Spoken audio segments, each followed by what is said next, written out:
Bəzən sevgili bir-birinə Leylə Məcnun olarkən çoxları dərvişdir. İşləri yalqızlıqdır. Etiraf edirəm, heç vaxt evlənmək istəmədim. Çünki evlilik iki nəfərlik yalnızlıqdır. Yadımda məni möhkəm sev deyərkən sual verdim. Aylıq, günlük, həftəliyimi bağışla, səninlə ayrılmalıyam. Çünki bu qədər yaxşı olmağın çırpır üzümə qəş. Qırdığım qəlbləri mən saymamışdım. Xəyallarım da yoxdur, birinə varmamışdım. Jasmində son qəpiyimi ac qalmış qadına vermişəm. Əslində 100 manatdan 10 qəpiyini qıymamışdım. Həmişə öz yerimi mən bərk elədim. Elədiyim səhvləri gec dərk elədim.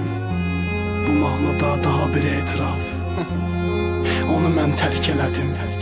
Ah sevgim mənim, dəyər bilməz sevgilim mənim. Yanındaki ən dəyərsiz oyuncağım oldum sənin. Ah sevgim mənim, dəyər bilməz sevgilim mənim. Yanındaki ən dəyərsiz oyuncağım oldum sənin.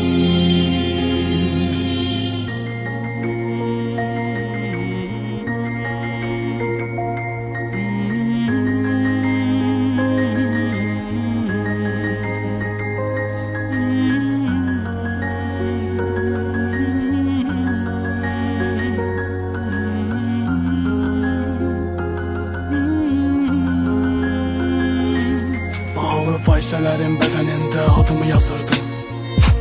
Həmin vaxt yolumu azırdım. Bütün günü park bulvarda günümü gün eyləyərkən oturub ağ kağıza kasıbçılıqdan yazırdım. Niyəsə həyata qarşı sorğu olmadı. Bəlkə də buna görə mən doğru olmadım. Dəfələrlə anamı gözü yaşlı qoydum, heç vaxt atamın fəxr ediləsi oğlu olmadım.